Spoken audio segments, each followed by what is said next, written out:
Hey y'all, this is Jasmine J with the Business Umbrella here with the Let's Talk Business podcast. This season is called All Things Real Estate and it's geared towards educating the community on how they can use real estate as a tool to build generational wealth. And today our guest is Andre here with Yes to Real Estate. So Andre, reintroduce yourself. Absolutely, Jazzy. First of all, thank you for the invite. Super excited to be here, guys. This is Andre, Yes to Real Estate. So I'm a real estate agent. I work with Culture Realty. Shout out to Culture Realty. I'm a builder, developer. My wife and I have rentals. Mm-hmm. We have land, and we also flip. So when you see the whole Yes to Real Estate, we actually do it all. Do it all. Yeah. So y'all are definitely using real estate as a tool to build generational wealth. Absolutely. Okay, so why real estate? You know, that's a great question. And over the years, I began to break it down of the real reason why. Let me tell you this short story. So years ago, I was working for Centerpoint Energy. Mm-hmm. I started off as a meter reader. And then, you know, as you climb the corporate ladder, you move up, your name is talking to people saying, oh, Andre, he's a great worker, he's doing this and that. And then I got a promotion to where I was turning people lights on and off. Mm-hmm. I really began to be a company man, like I was Reliant Centerpoint Energy, right? So as I moved up, like in life, I made a mistake. Mm-hmm. And I can own to that, guys, women. I made a mistake. It's no one else's fault, right? I got fired, but not only did I get fired, but I couldn't go back to the beginning of where I started from. Mm-hmm. So when I got fired, I lost everything. So I could remember me giving over my uniform, giving over my keys, and I remember walking down the median to catch the bus. It was probably a mile away.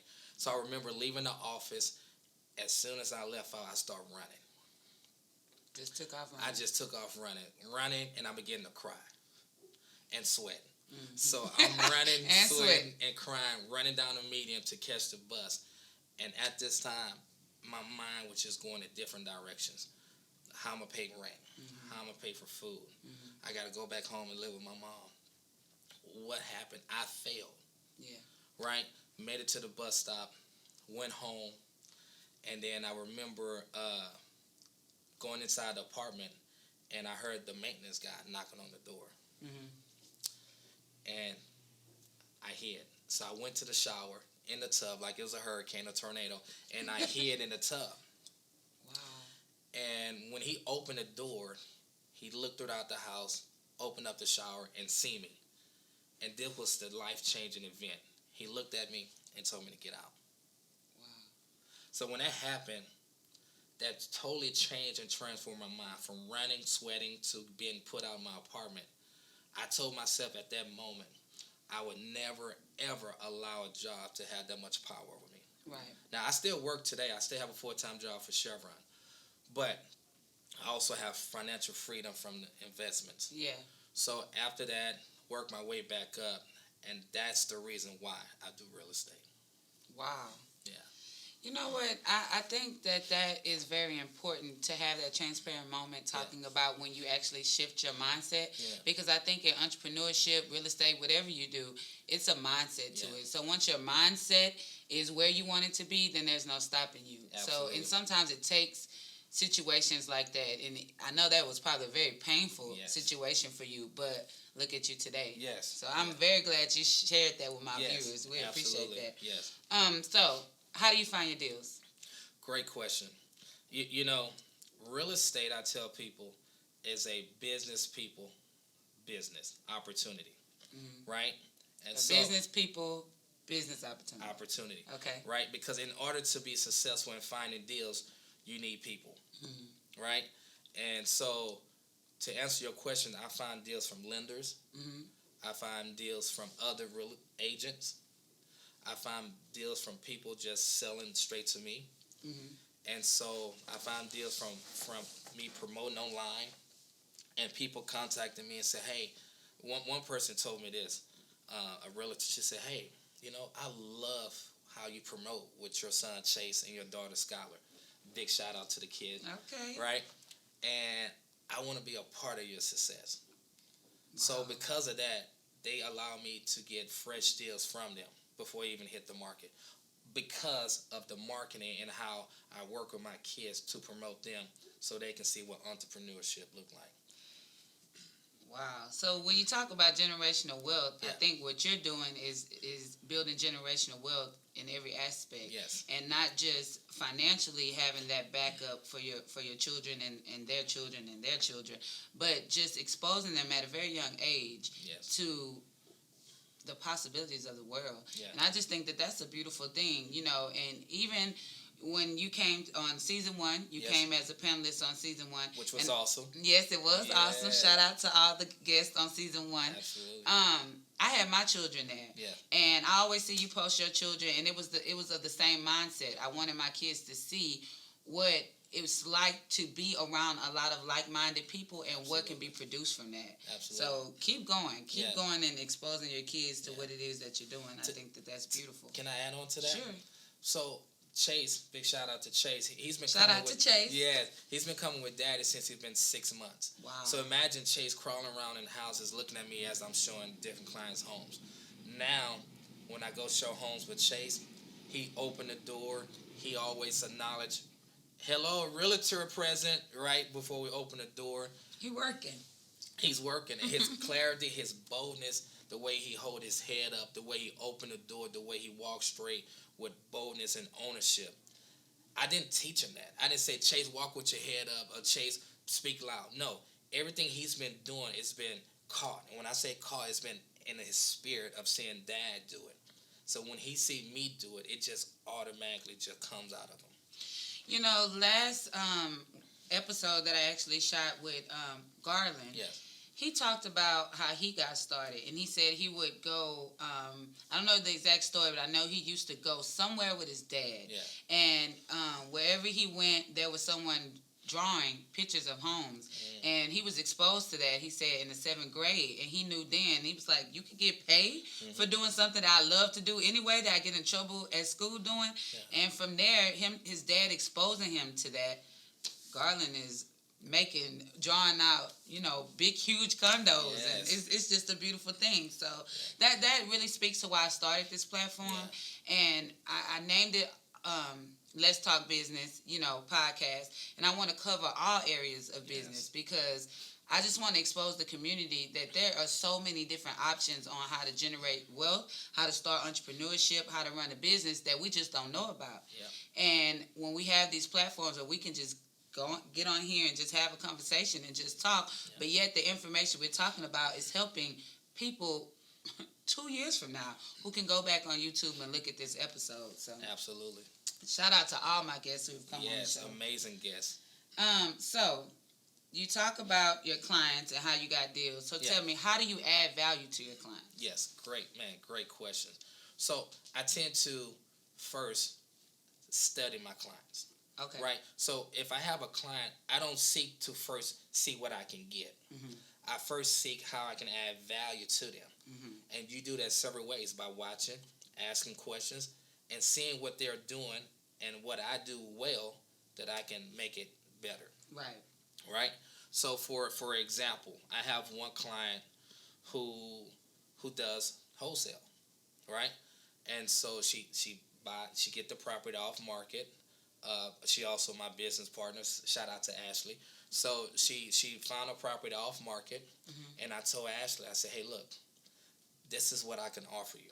So she got the deal on the contract. I said, hey, look, I can take some great pictures. I can market it towards investors. I can let people know what they can put on this land, right? We can outline this land. We can help draw a visual conclusion to help the buyer see the potential. Mm-hmm. And so we did that. And within, I say, about 30 days, we had her land under contract. Wow. Right? And because of that value, she was able to see what I can offer her. Mm-hmm. And because of that, a deal came up in Fifth Ward that she purchased, and she brought me in on the deal. And we both made a nice profit on it. Because of the initial investment that I added to her at the beginning, she seen value into bringing me in on this deal. So I think that's a business strategy, period. I see that you're applying that to real estate, but I think that finding value, figuring out how you can add value to your clients, whether you're doing real estate. Me, at the Business Umbrella, I do, I service the back office to entrepreneurs. So I do their financial bookkeeping. I do HR recruitment, anything administrative wise. The Business Umbrella, my company, that's what we do for entrepreneurs. And that came from seeing how I can add value to the entrepreneur. When I first got started, I never wanted to be an entrepreneur. I always felt like I was meant to be in some management leadership role and helping to move a company forward. And then it was like, you know what? That's adding value in itself. That's what I can do as a business, is to add value to entrepreneurs, to let them know that your finances and all your administration paperwork is taken care of. And so now you can take all of your energy and focus on your product or whatever service that you're selling. So that's a business strategy. I hope y'all took notes on that. And to add to that, most of the guests that you have brought on are way more established than me. But one thing that I did see was I knew I had a great following. I knew that I had people who look up to the information that we're providing. And pretty much gave my clients a platform to speak on their product. And to promote their product, and in return to bring them more business. And also with you doing that, you're very consistent, Andre. You are very consistent. If someone posts something, you're gonna go in there, you're gonna put yes. Like yes to real estate, you're gonna make your presence known. You always have your hand out to help someone. So I think that creating that platform for your clients and kind of creating, I call y'all a group, a group of people. You know, I think that's how you move information forward, is building a community and then giving information to your community. I think that's how we spread this whole generational wealth entrepreneurship movement. Absolutely. Great. So speaking of generational wealth, how important is generational wealth to you? Very important. So, man, you are on it. You have some great questions. So the reason why I'm doing everything is not for my generation. So, yes, I'm going to reap the reward, make millions now. But as far as the last name of Beraud, I wanted to be associated with like some of the major players like Chase Bank, you know, like Rockefeller, you know, Vanderbilt. Those names has continued on for years. And I know it all starts with me with First Generation Wealth, that I teach and train Chase and Scholar. Look at what their passion is and see how I can add value to them, show them what that is doing. And the most important thing I would say that I do for Chase is have him around me. I have him around successful people talking about money. When we drive in the car, we listen to the podcast. We listen about money. And so when I have a conversation with him, I only incorporate, I give him little bits and bits. Right? But he get most of the information just by being with Daddy. So generation, just being exposed. Exactly. So generational wealth is so powerful because it's I'm gonna die one day, but I don't want the wealth, the knowledge, and the money and everything to end with me. So it's very important that I transfer that information to Chase and Scholar. You know, generational wealth for me, same thing. You know, I wouldn't necessarily call myself a first generation. My grandfather had a $1 million machine company, and he had it at a time where, you know, black men were not running their own machine shops. And so from there, my grandfather started accumulating land and assets and really just setting his family up. And that was just an example for me. And my mom herself, she's an entrepreneur. She has a nonprofit, Unlimited Visions Aftercare, and she's been running that nonprofit for 25 years. And so she's now at the time where she's preparing to retire and allow me the opportunity to oversee that nonprofit. And so my grandfather doing what he did for her, and she's doing what she did for me. There's no other option. I have to do this for my children and their children, you know. And so this is generational wealth is very important to me. And I plan on, you know, keeping this platform and just keep giving information and information and information so that generational wealth could just be spreaded, period. So you know, it was great at at their meetup for the podcast, the season 1 finale, I met your son, and he was selling shirts. So when I went up to him, I said, "How much are the shirts?" He said, "Well, first of all, before you buy, this is why I think you should have the shirt, or why you need to purchase the shirt." See, listen to right? that. And so I was so impressed because I'm like, wow, you can tell this is ingrained in him. Yeah. All right, and I thought it was so awesome. I'm like, man, he reminded me of Chase. So I wanted to tell you that also. Thank you for that. My son, his father, I did an episode with his father in season 1, and his father talked about his son. He was saying that so let me back up. His father has his own business. He has a trucking company. And so he was saying how generational wealth was important to him and how he doesn't feel like his son will ever have to work for anybody. And I never identified myself as the mother of his son, but I was so proud in that moment. It was just like, that's amazing because that really is the case. Like, he really has been exposed to entrepreneurship his whole life, and that is his conversation. Like, even with selling those T-shirts. And I do want to give an update to the guests. He finally is getting the T-shirts printed and will get them mailed out. But being in that environment and seeing all of those businesses, in that moment, he went in there and designed. He already had one shirt. He went and designed another shirt, had some people help him print it out, and he sold those shirts right there in that moment. That is entrepreneurship if it's nothing else. He made up in his mind, I have a great product. I'm in a great room. What do I need to do to get this product out? And so, shout out to my son, Jason. He's a beast. Yeah, for sure. I'm excited for his future. Yes. Okay, so why is it important to have your kids around success? I know you talked about that a little bit, but if you could just go into detail about why is that so important to you? Yeah, it's important to me because I remember me growing up. I was around. Don't get me wrong, there's nothing wrong with working class and growing and development, but that's all I knew. So I knew I have to go to school. I knew I have to go to college. I knew I have to go and get a good job, and I knew I wanted to retire, work 40 years, and get a 401k, a pension, and then I'm done. Yeah. That's all I knew. So once I was exposed to business and just seeing that it was another opportunity to kind of accelerate and create wealth on my own, I'm like, oh, really? You tell me I can do this and make $20,000 and do this and make $100,000? Really? So me being exposed opened up the creativity of me creating wealth. So the only thing that opened that up was exposure. Yeah. So that's why I believe being exposed, having my kids around, letting them see what money is, letting them see how money works, us going to the store and understanding that, hey, look, you want this? Well, it's a cost. Yeah. So what are you willing to pay for this? And having those conversations with Chase, like Chase been a part of the new construction. How many people can say that they brought their kids to the project and he's been a part of every part from us breaking ground to now we sold the structure. He's been a part of everything. Wow. For him to see dirt and say, Daddy, there's a foundation. What's the bricks? Son, that's a foundation. Daddy, what's this? It's the house. Oh, it wasn't like that at first, Daddy. We had dirt first. So for him to be a part of the foundation of it to now the structure is there. Yeah. Man, it's powerful. It's in his spirit now. I don't want to compare that to money, but that reward of seeing your son do that is priceless. Yes.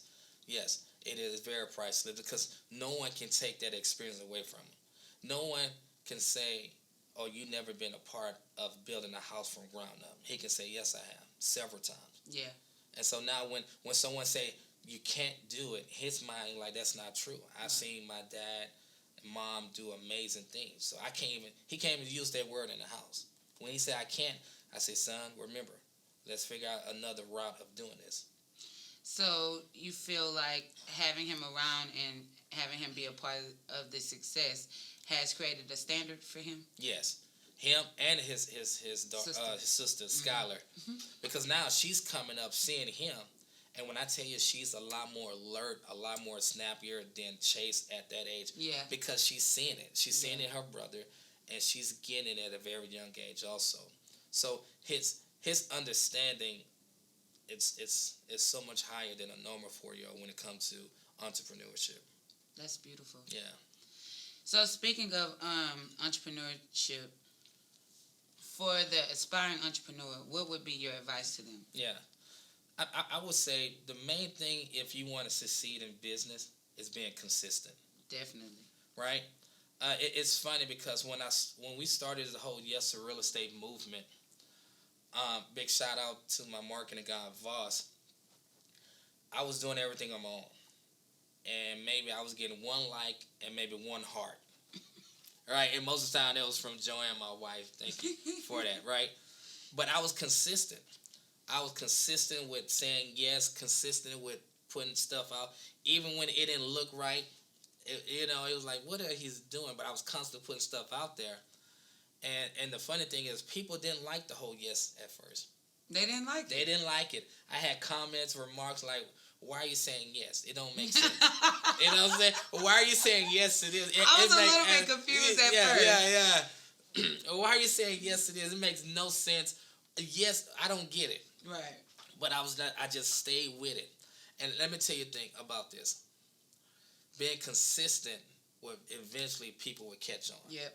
That is so true. Success started to happen. Now the whole yes, it's like wow, that's great, Andre. How did you come up with that? And so consistency, because maybe real estate is not your thing. Right. Maybe it's baking, or maybe it's drawing. Mm-hmm. You have to be consistent with the process of getting better, consistent with attaining and applying knowledge, and just growing through that spurt of what nobody know you. Yeah. Nobody want to come and hear you speak. Yeah. Nobody want your drawing. Nobody want to hear what you have to say. When I started the Yes to Real Estate field trip, it was me and Chase most of the time. Yeah. And let me tell you guys, I was consistent when showing up and speaking to Chase and myself as if it was thousands of people business. out there. Yeah. For sure. And then our last field trip, we had around 56 people show up. So consistency, I think, is the key, me personally, for success. I second that. Yeah. Speaking of the field trip, since you mentioned it, yeah. Could you go ahead and tell the people about it? Yes. About the field trip concept and maybe when the next one's coming up? Yes, absolutely. So the whole Yes to Real Estate field trip is where I bring like-minded people. And let me tell you this, guys. It's people, engineers, architects, developers, lenders, other agents, podcasters like Jazz, right? And come and speak, share information and share knowledge. And my mindset has always been, yes, they do the same thing I do, but I do not have the crab in the bucket mentality. Right. I believe that this architect or this builder or this agent have a different way of presenting information that can change and transform someone in the audience. Yeah. So we have great people come and speak, and they don't just give surface information. I told them one of the things we want to do is dig in deep and get some fresh manna. Yeah. Like when people leave, they're like, oh man, I never knew that. Oh, I didn't know that. And that's what has been happening. We have some amazing people come and speak at this Yes to Real Estate field trip. And the next one is November the 20th in Acres Home. And the great thing about this field trip is that we go to different spots. We might go to a new construction in Sunnyside, a new construction in Fifth Ward, a new construction in Acre Home. We might go to a flip in Cashmere Garden. Mm-hmm. So it's different areas of real estate and different people that speak about what they're doing. So I had the pleasure of attending one of the field trips, and it was just an amazing experience. Yeah. You know, just to actually see the construction, hear what everybody's talking about, and then can look over there and see that this is really happening. I think that was brilliant. Yeah. Like, I remember leaving that field trip, and I called my mom, and I was like, MJ, like, man, I just left a real estate field trip. And she was like, a what? Yeah. And I was explaining to her what it was and the whole concept behind it, and I was like, I got to get with him. We got to do this podcast, and from there, everything went. But the real estate field trip is a very informative event, and you should definitely check it out in November. You know, it was birthed from out of necessity. So it wasn't like, I want to start something and do this. No, I remember starting out trying to find development, starting out trying to flip, asking people for information. Mm-hmm. People didn't want to help. Mm-hmm. People didn't want to share information. People didn't want to share their insight, their builders, how they was doing it, who was drawing up plans. it was like no one wanted to share. And it took me a whole year to build a team of builders, architect, the developer, the whole concept. It took a year. Mm-hmm. And I said, man, it shouldn't be this hard. Right. So I said, I made up my mind that day, no one else would ever go through what I went through to get information and help, which birthed Yes to Real Estate Field Trip. Well, that's amazing again. So outside of the real estate field trip, how can they get in contact with Andre? Yes to Real Estate. Yes. So you can yes. You can reach me at my phone number 832-524-4526. Also on Facebook with Andre Yes to Real Estate. Instagram Andre Yes to Real Estate. Twitter. My marketing team just started your Twitter. Yeah. It's Houston Field Trip. Okay. Houston Field Trip for Twitter. And so I'm also on LinkedIn under Andre Yes to Real Estate as well. So it literally is Yes to Real Estate. Yeah. Right. Yeah. So if you want to hear more from Andre, we're definitely going to have a season 2 finale, kind of like we did for season 1, where it'll be an event and we'll open up and give out free tickets to 75 people. And so that will be in December. I think it's around December the 12th. I think that was the date. So all that information will be coming on the podcast, Instagram, and Facebook. So again, if you want to hear more from Andre, then you're definitely welcome to register for a free ticket. Go ahead. One more thing. I want to give a special shout out to Jazz for even doing this. She's super amazing. Also, the EYL family, EYL Houston family, Ashanti, Darius. All of them. All of them for holding it down. Yeah, in Houston. And also Culture Realty and my lovely wife, Joanne, for holding it down at home, giving me opportunity to go out. Yes. There's no way I could do this without you, sweetheart. And Chase Beraud and Skylar Beraud. So thank you guys. No problem. And you know what? This is like my 11th or 12th episode, and I've never done that. So I want to copy you and give out some shout-outs.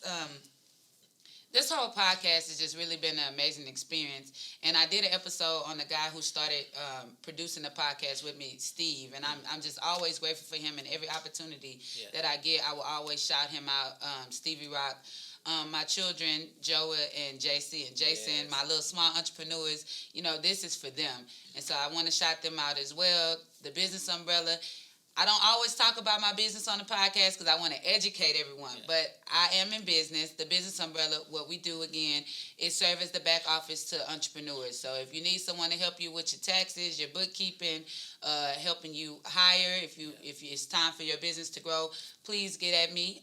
My Instagram is The Business Umbrella. My phone number, 832-657-2362. So thanks again for tuning in to another episode of All Things Real Estate. We want to thank Andre, Yes to Real Estate. Yes. See you at the top. All righty.